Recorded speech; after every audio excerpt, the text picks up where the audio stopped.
Mental toughness প্রত্যেকটা মানুষই আজ থেকে 1000 বছর আগেও ছিলেন, এখনও আছেন, এর পরেও থাকবেন। মজাটা অন্য জায়গায়। মজাটা আমরা সচরাচর বিপদে পড়লে আমাদের ক্ষমতাটাকে বুঝতে পারি, আমাদের কতটা ক্ষমতা। কিছু মানুষ আছে বিপদে পড়লে খুব সুন্দরভাবে সেই বিপদ থেকে শিখে সামনের দিকে এগিয়ে যায়। কিছু মানুষ আছে কোনো একটা সিচুয়েশনে পড়েছে, যে সিচুয়েশনটা আগে কখনো ফেস করেনি, সে ওই সিচুয়েশনটা যেহেতু ফেস করেনি, সে হয়তো কিছুটা সময়ের জন্য ব্ল্যাক আউট হয়ে গেল বা কিছুটা সময়ের জন্য কি করবে বুঝতে পারছে না। হয়তো 5 সেকেন্ডের মধ্যে কোনো একটা ডিসিশান তাকে নিতে হবে, ইয়েস অর নো। একটা সিচুয়েশন, সার্কামস্ট্যান্সে, সেটা গাড়ি চালানো হতে পারে, সেটা খেলাও হতে পারে, এনিথিং। এবার সে হয়তো ইয়েসের জায়গায় নো মাইন্ডটাকে সুইচ করার মতো নোতে সুইচ করলো, দেখা গেল তার হাত থেকে সেই অপরচুনিটি বা সেই সিচুয়েশনটা চলে গেল। আমরা আজকের দিনের বাচ্চাদের দিয়ে যদি আমরা এক্সাম্পল দিই মেন্টাল টাফনেসকে, আমরা আজ থেকে 50 বছর আগে পিছিয়ে যাই, যারা 50 বছর আগে জন্মেছেন। লাইক সে ফর এক্সাম্পল যদি আমি আমাকে দিয়েই বলি, আমার বয়স এবছর জাস্ট 50 হলো। সো সেক্ষেত্রে আমি যে 50 বছর আগে যে জন্মেছিলাম, তখন আমাদের বাবা মা আমাদেরকে মানসিক শারীরিকভাবে যেভাবে ট্রিট করতো, with all due respect to our today's parents, যারা আজকে বাবা হচ্ছেন বা আজকে যে বাচ্চাটি পৃথিবীতে আলো দেখছে, সেক্ষেত্রে সেম কিন্তু বাবা মারা সেমভাবে হ্যান্ডেল করছেন না। ছোটোবেলায় একটা ওষুধ ছিল খুব ফেমাস, যেটা আমার বাবা প্রায়ই আমাকে দিয়েছেন, দ্যাট ইজ কল ডান্ডায় ঠান্ডা। বাবা পুলিশ অফিসার ছিলেন, যখনই একটু এদিক ওদিক আরো বেশি ডান্ডায় ঠান্ডা একদম, তো অফিসের ক্যারেক্টারটা বাড়িতে একদম রিফ্লেক্ট হয়ে যেত।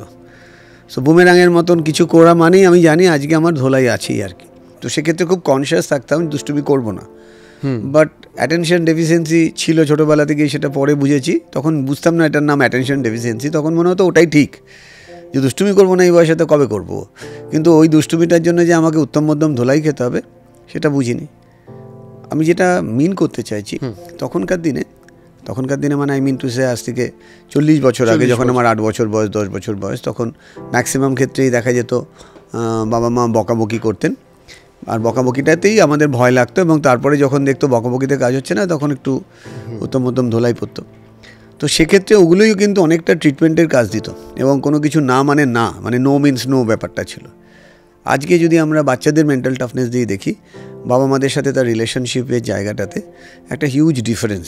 আমি কম্পেয়ার করছি না, কাউকে ছোটও করছি না যে আগে ভালো এখন খারাপ, এখন ভালো তখন খারাপ। আমি জাস্ট বোঝাচ্ছি কীভাবে পৃথিবীর সিচুয়েশন চেঞ্জ হয়েছে, বাচ্চাদের মানসিকতা চেঞ্জ হয়েছে, এবং মেন্টাল টাফনেসের ডেফিনেশনও অনেক ক্ষেত্রে কিন্তু চেঞ্জ হয়েছে। যেরকম আমরা যদি দেখি বিফোর করোনা, আফটার করোনা, বাচ্চাদের সাইকোলজি, বড়োদের সাইকোলজি এবং মানুষের মানসিকতার মধ্যে একটা হিউজ চেঞ্জ হয়েছে। আমাদের ভারতবর্ষে বিফোর করোনা কটা মানুষ অনলাইনে ট্রানজ্যাকশন করতো, আপনি একটা রিসার্চ ওয়ার্ক পড়ে দেখবেন, গুণে দেখা যেত 1 লক্ষ মানুষে 10টা লোক করছে অনলাইন ট্রানজ্যাকশন।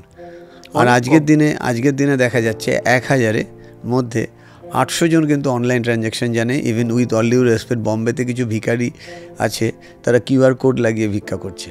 এটাও আমার শোনা কথা, আমি নিজে দেখেছি, কলকাতা এয়ারপোর্টে আছে। রাইট। তো সেক্ষেত্রে মানে লেভেল কোথায় গেলে মানুষের হাইটেক ব্যাপারটা ইউজ হয়।